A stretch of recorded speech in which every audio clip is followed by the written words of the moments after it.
I can tell you, the story. I escaped from Vietnam and where I end up. How I end up. How what Okay. So I left Vietnam when I was 18. In 1981. So I was the boat pupil. So my boat, with 26 people on the boat. I escaped from Do you remember the name of the Kiên boat? Giang and small boat. They don't have the name for it. Oh, So only 26 people. I think it's about six kids. And some just about 5 months or 6 months. Two of them. See, and we got about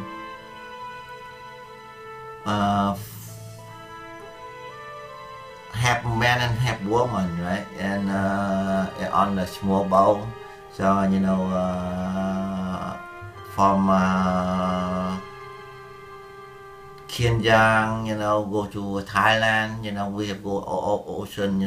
From that I think it's South Chinese Sea. From Vietnam to Thailand. So I end up in the ocean for 10 days and 10 nights. And the first 2 days, and 2 nights we have food and water to drink, right? And after, we passed, the international border. In every sea, right, have international border, right? So I passed that. You go to in Thailand border, and you go end up in the Thailand area. So I got a fishing boat from Thailand. They holding up. They steal everything from us. They threw us down to the ocean, So and they they were still, pirates. with when you escape from country, right, you have to bring some stuff like money or jewelry. You go in there, you have something, you exchange them, and you can survive.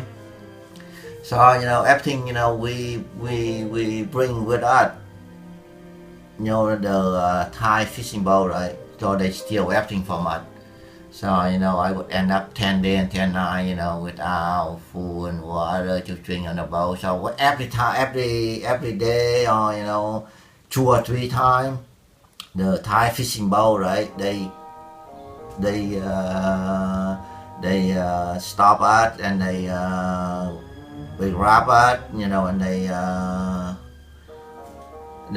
take the woman, in their boat, and left the guy, through in the ocean, right? And a lot of dangerous thing happening. So and after that they give us food to eat, and we end up 10 days, 10 nights, and finally we end up in a small island, and we saw two American, vacation on that island. Do you know what island that was? No. That very small island. I don't know what island it is. So I saw them, and then they say, "Oh, you guys." I saw they would talk to us, and they say, "You guys were lucky. You guys end up in this island. If you guys end up in the other island, you're gonna get killed because 2 days ago, about 7 of the body flow, on that island go to this side. Kind of scary. So So those Americans that you saw, they were just tourists? yeah, they were tourists. They would vacation there. Yeah.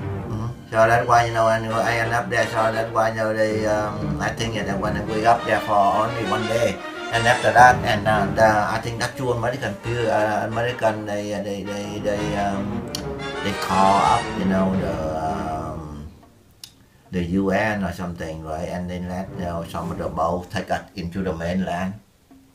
So after that, they take us go to the mainland. I end up in Songla. Yeah, Songla. So in the refugee camp. So I stayed there for 8 months. So 8 months after that, I go to I change my refugee camp, go to Palaticom. So in Palaticom, I stay for 2 weeks, work for for the airline, airplane take me go to US.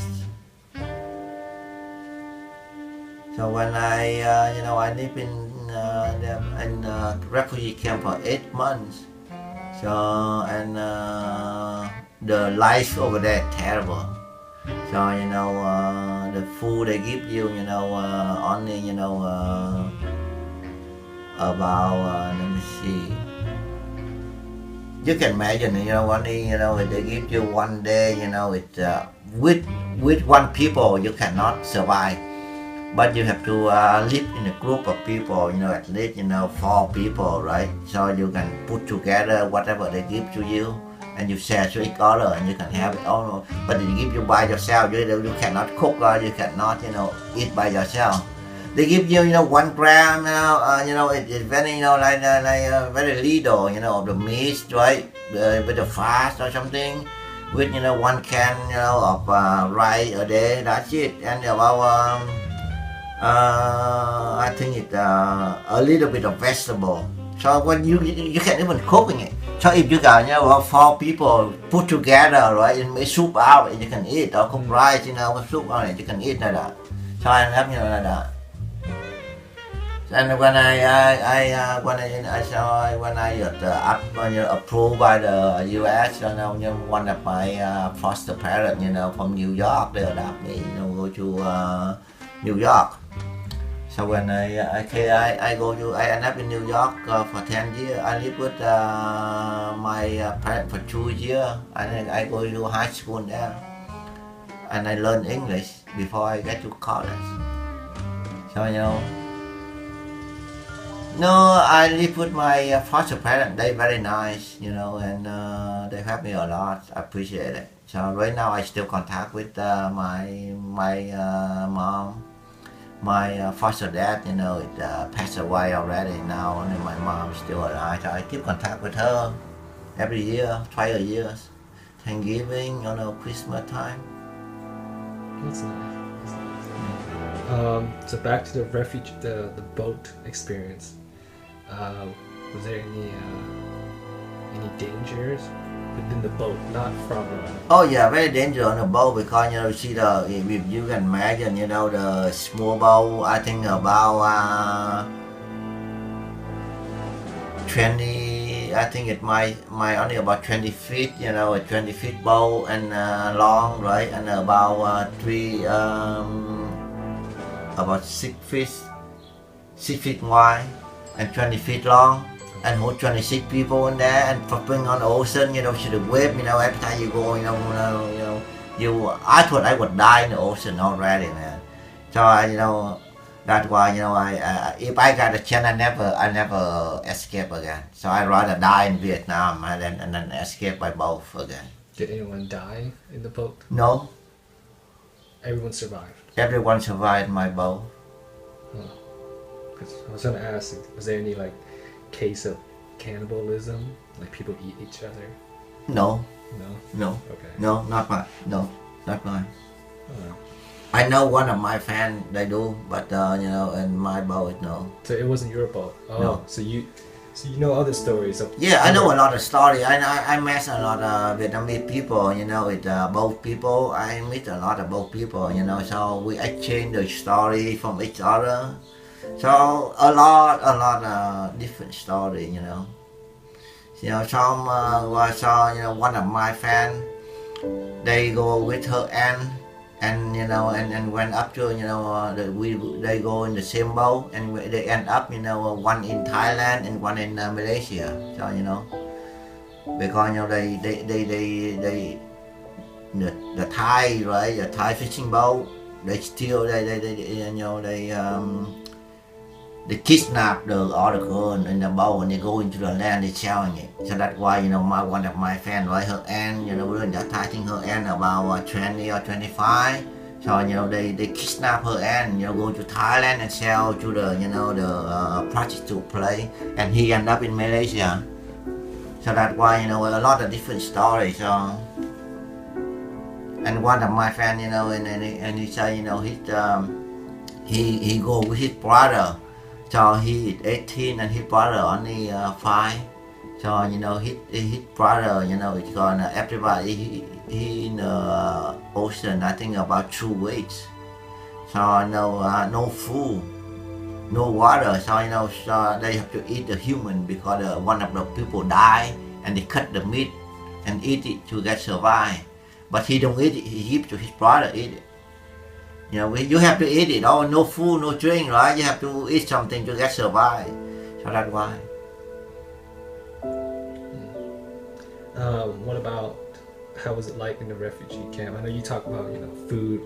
It's not enough food, but was there anything fun? Like, were you guys able to find any entertainment? Anything? Oh yeah, we in the refugee camp. You look like in the camp, look like in the prison really. So you cannot go outside. Only about I think it's a half square mile. And they put about 5 to 10,000 people there. So so every day you have one bucket of water and one can of rice and veggie, and that's it. For another time, one people cannot do it by himself. You have to find a group of 4 people. So I end up taking 4 days. Take shower one time because one bucket you water, right? So one bucket we cooking and one bucket we drinking and the other 2 bucket we one take turn to take a shower. So it kind of not fun at all. Unless you have money. See, we don't have any money. I escape by myself. I know relatives. So that's why.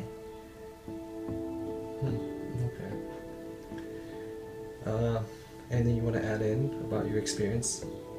No, I don't think so. I don't want to talk about, that just the past. I don't want anybody, influence in what I have gone through. So, if I don't want to screw up people's mind because they're thinking about, when I tell the story, I got a lot of dangerous things, the story about the escape from Vietnam, both people, if they tell people, maybe in their mind, kind of thinking a different thing, so I don't want to talk about it. Maybe they get advantage of it, but I think they want to, you see people like over here, they see monkey do, but I believe so. So that's why, something I see, I don't want to talk about, people get involved in it, right? See? Okay. Well, thank you. All right, I'm done then. Okay, good luck. I'm done. Go have your cigarette.